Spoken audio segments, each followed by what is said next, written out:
Hola, sean todos ustedes bienvenidos a esta nueva entrega. Continuamos con el siguiente tema que es apendicitis aguda en pediatría. La apendicitis aguda, a pesar de tener una incidencia decreciente, sigue siendo la afección quirúrgica aguda más común en los niños, una causa destacada de morbilidad en la infancia. Los métodos de diagnóstico y tratamiento de la apendicitis han ido cambiando sustancialmente en las últimas décadas, gracias a la mejoría de las pautas antibióticas, en los avances en la tecnología para las pruebas de imagen, los procedimientos de drenaje, pero todo esto variará según los clínicos y los hospitales de referencia al cual se envíen a nuestro pequeño. ¿Qué es la apendicitis? La apendicitis es una condición caracterizada por la inflamación del apéndice secal, que se caracteriza por dolor abdominal que se inicia en el centro del abdomen, cuya característica es de ser sordo, visceral y pobremente localizado. Es más frecuente en los niños mayores, siendo su mayor incidencia entre la edad de los 12 y 18 años, menos frecuente en menores de 5 años, correspondiendo incluso a menos del 5% de todos los casos. Afecta más a varones que a mujeres en una proporción de 2:3:1. Existe un pico estacional en el otoño y primavera. Y sí se ha visto que existe una predisposición familiar, sobre todo en aquellos niños cuya apendicitis se produce antes de los 6 años de edad. La perforación, que es la complicación de la apendicitis, es más frecuente en los niños pequeños, que se incluso alcanza hasta una tasa de hasta el 100% en los lactantes.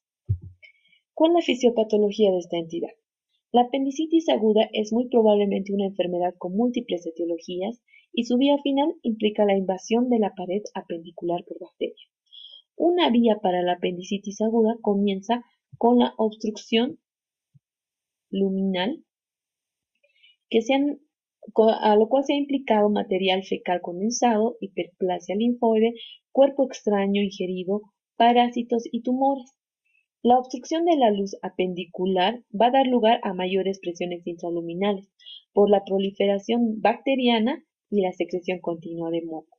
El aumento de la presión intraluminal a su vez va a causar congestión y edema de los linfáticos y de las venas, que se siguen de una alteración en la perfusión arterial, lo que a la larga va a llevar a la isquemia de la pared apendicular, con invasión bacteriana, infiltrado inflamatorio de todas las capas de la pared apendicular, con una posterior necrosis.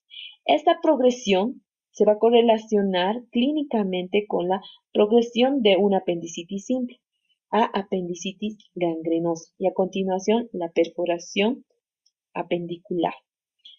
Los folículos linfoides submucosos que pueden obstruir la luz apendicular son pocos en número al nacimiento, por eso es poco frecuente que se dé en los lactantes. Pero estos se van a ir multiplicando de forma constante durante la infancia y van a alcanzar un máximo en número durante la adolescencia, en la que la apendicitis aguda es más común y van a declinar después de los 30 años de edad. Tanto los fecalitos como la apendicitis son más frecuentes en los países desarrollados. ¿Esto por qué? Por la dieta que llevan, que son ricas en alimentos refinados y baja en fibra, lo cual no sucede en los países en desarrollo.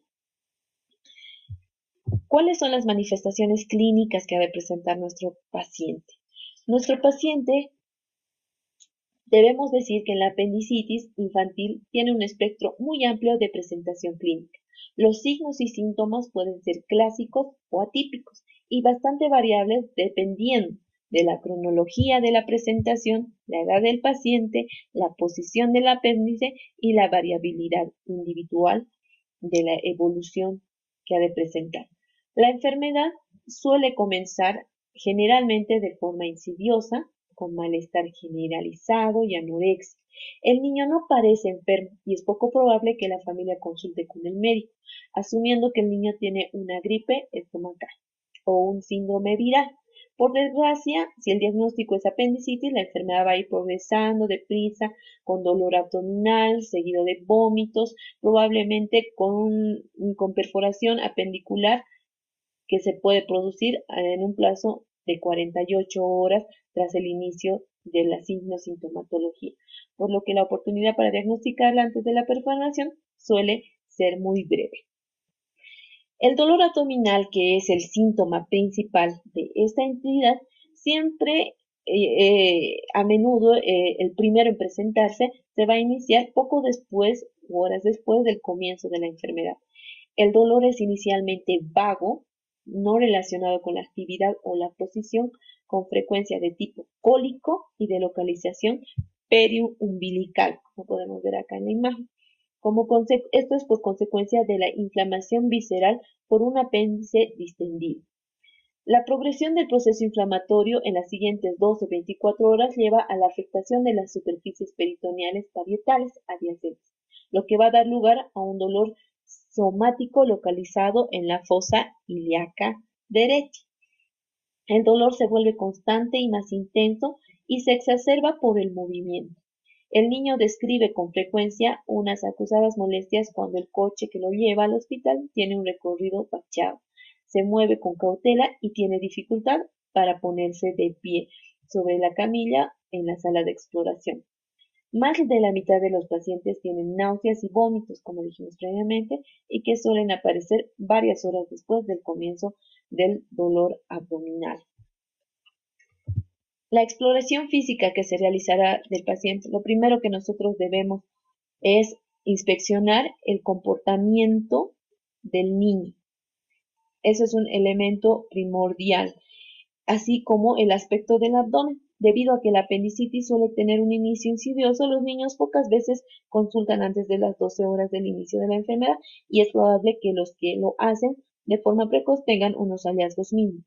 Los niños con una apendicitis temprana, entre las 18 y 36 horas, suelen tener un aspecto levemente enfermo y se mueven con vacilación, encorvados hacia adelante y con frecuencia con una cojera de predominio derecho. En decúbito supino con frecuencia yacen con quietud sobre el lado derecho con las rodillas hacia arriba para relajar los músculos abdominales y cuando se les pide que adopten un decúbito plano o que se incorporen se mueven con cautela y pueden utilizar la mano para proteger la fosa ilíaca derecha como observamos en nuestros niños.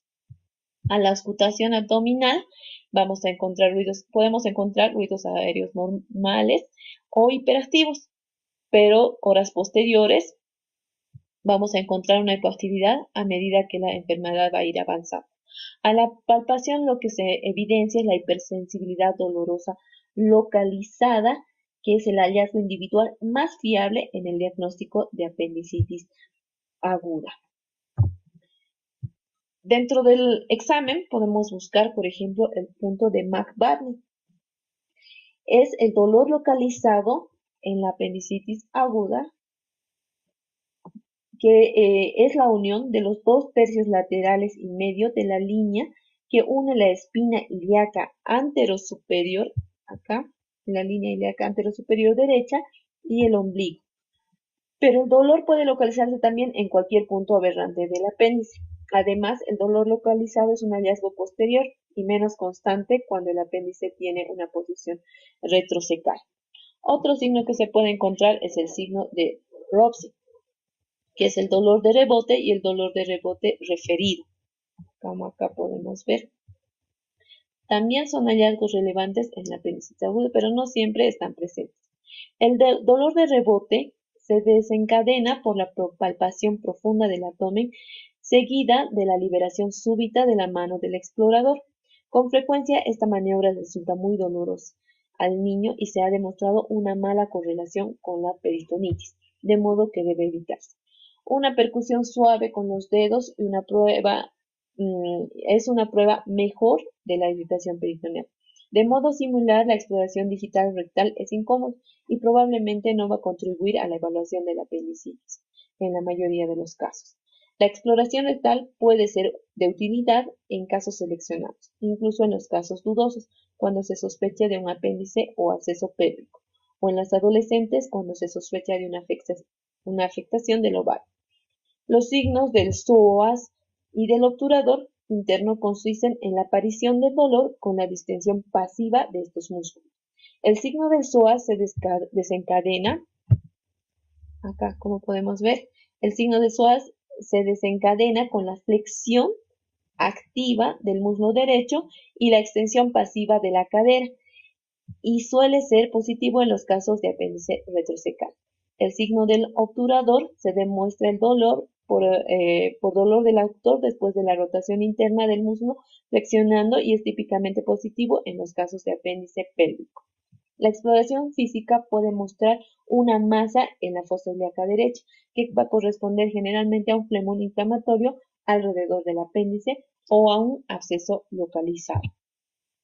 Por tanto, el diagnóstico se hará, debemos considerar que el diagnóstico puede despistar en ocasiones hasta los clínicos más experimentados, pero se basará principalmente en la anamnesis minuciosa, las características del dolor, el tiempo de evolución, dónde empezó el dolor, como dijimos previamente, una exploración física adecuada, las pruebas de laboratorio. En algunas ocasiones se solicitará exámenes de imagen si es que no está claro el diagnóstico y se solicitará además la valoración del cirujano pediatra. Tenemos además que hacer durante la evaluación del paciente diagnósticos diferenciales, para lo cual nosotros debemos recordar cuáles son las causas de dolor abdominal en el niño. En el lactante, que lo vamos a dividir por edad. En el lactante, lo más frecuente que vamos a pensar en un lactante son los cólicos del lactante, la gastroenteritis aguda, la invaginación intestinal. Y los menos frecuentes podemos pensar en malformaciones urinarias o intolerancias a alimentos. En la edad preescolar, lo más frecuente como diagnósticos diferenciales eran las transgresiones alimentarias, las gastroenteritis agudas, la amigdalitis, la infección urinaria o también la infección a nivel de otorrinolaringológico. Las menos frecuentes, las apendicitis agudas, los TUs. Y a la edad escolar y adolescente, los más frecuentes, lo primero que tenemos que descartar es que no se trate de una apendicitis aguda, que sería, pero no debemos olvidar diagnósticos diferenciales como son las gastroenteritis agudas, los dolores ovulatorios, la amigdalitis y los menos frecuentes.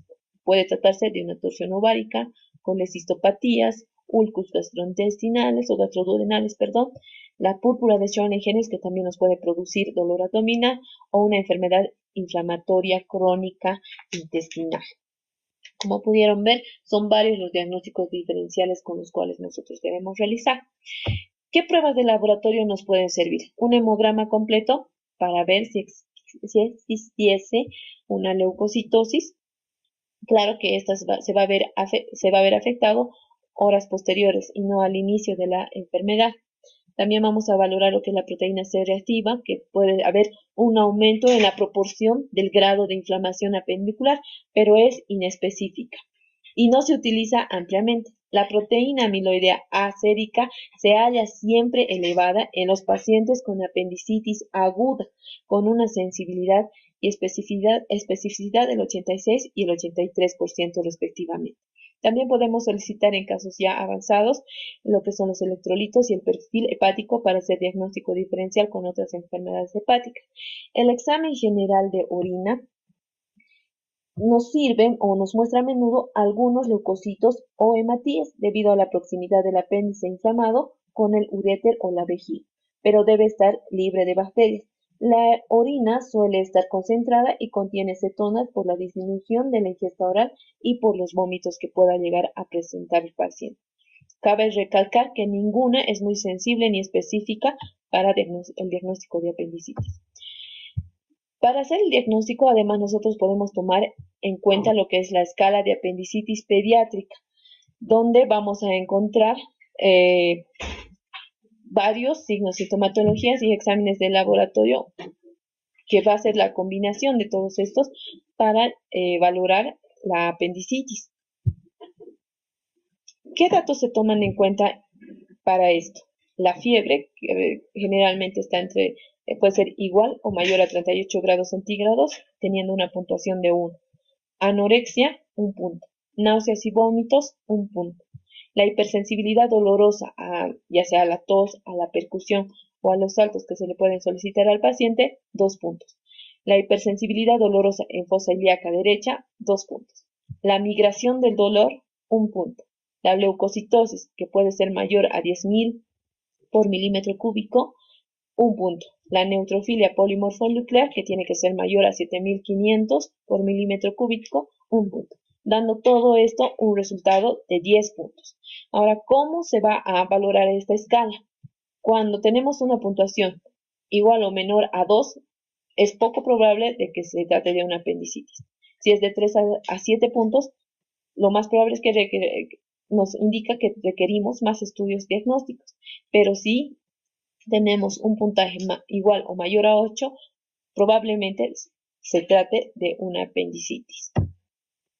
Los estudios de gabinete que nosotros vamos a requerir son una radiografía simple de abdomen, donde nosotros podemos identificar el asa centinela, ilio localizado, escoliosis por el espasmo del músculo del psoas. Podemos encontrar de tratarse de un apéndice perforada, niveles hidroaéreos, o en caso de que no esté perforada, podemos incluso identificar en el fecalito, pero es poco frecuente identificar este último dato. Otro estudio de gabinete que tiene una sensibilidad del 90% es la ecografía abdominal, donde podemos encontrar que existe un aumento del grosor de la pared apendicular, que generalmente se encuentra mayor a 6 milímetros. Podemos evidenciar la distensión abdominal, ausencia de la compresibilidad, masa compleja en fosa ilíaca derecha o un fecalito. Además también podemos encontrar ya en estadios avanzados el engrosamiento asimétrico de la pared, formación de abscesos, líquido libre, interasa y edema en tejidos circundantes. Cabe mencionar que este tipo de estudio, si bien es muy sensible, es operador dependiente. Otro estudio a solicitarse, y es específico, se podría decir, es el patrón de oro de todos los estudios de imagen para la evaluación de los niños con dolor abdominal y sospecha de apendicitis, es la tomografía, cuya sensibilidad y especificidad es mayor al 95%. En este podemos encontrar apéndice, como acá en esta imagen, con paredes gruesas distendidas. Puede haber estriación inflamatoria de la grasa mesentérica circundante o flemón o absceso periapical. Se pueden observar los apendicolitos, las colecciones líquidas y además se puede identificar una masa inflamatoria. Pero este tipo de estudios puede irradiar bastante al paciente. Otros estudios y poco frecuentes que se realizan son la resonancia magnética y la gammagrafía con leucocitos marcados. Su sensibilidad va entre el 97% y su especificidad entre el 80%. Es equivalente a la tomografía y no conlleva radiación ionizante como el anterior estudio, pero es poco utilizada por el costo y porque además requiere que el paciente se encuentre sedado. El tratamiento. Cabe destacar que la cirugía de urgencia es rara vez indicada. Inicialmente, lo que requiere nuestro paciente son un soporte preoperatorio para estabilizar los signos vitales, asegurar la inocuidad del tratamiento y mejorar el pronóstico, para lo cual nosotros requerimos una estabilidad hemodinámica. A la vez necesitamos hidratar al paciente, iniciar la analgesia ya diagnosticado el paciente, así también la terapia antibiótica de amplio espectro, que generalmente esta va a ir dirigida a la flora bacteriana típica, a anaerobios y bacterias aerobias gram negativas, para lo cual nosotros utilizaremos la cefoxitina como una dosis única preoperatoria o podemos asociar la ampicilina, gentamicina y la clindamicina o metronidazol o ceftriaxona más metronidazol o ticarcilina más clavulanato cuando ya se encuentran en estadios avanzados en el proceso apendicular. ¿Qué es la apendicectomía de intervalo? Eso es otro tipo de tratamiento. Esta pero se va a definir como una apendicectomía diferida o de intervalo al protocolo de manejo del paciente con apendicitis aguda complicada, sin peritonitis generalizada, con hospitalización, antibiótico terapia, reposo intestinal y la realización de la apendicectomía de 6 a 8 semanas después. No está estandarizado el tiempo de hospitalización, el tiempo de antibióticos, el manejo de la vía oral, cómo realizar un seguimiento específico, ni con qué exámenes de laboratorio e imagen se deben llevar a cabo el protocolo de seguimiento. Este tratamiento generalmente no se realiza en nuestro país. El tratamiento quirúrgico. ¿Cuál es? Es la apendicectomía, que puede ser laparoscópica o abierta.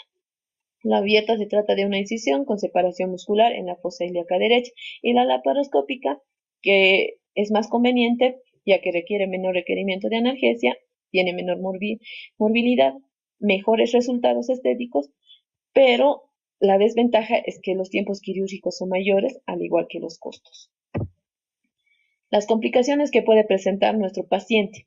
Las complicaciones, el determinante principal para la misma es la gravedad de la apendicitis. Las preoperatorias pueden ser la perforación apendicular, la formación de abscesos, la formación de fístulas en órganos adyacentes, la sepsis y la insuficiencia multiorgánica. Las complicaciones posoperatorias son la infección de la herida, abscesos intraabdominales, hilo posoperatorio, peritonitis difusa, la pilefrebitis de la vena porta, que es la menos frecuente, y la obstrucción adhesiva del intestino delgado. Bueno, con esto hemos terminado el tema. Continuamos posteriormente con hipertrofia pilórica. Espero que hayan entendido y cualquier duda o pregunta en el foro debate. Gracias.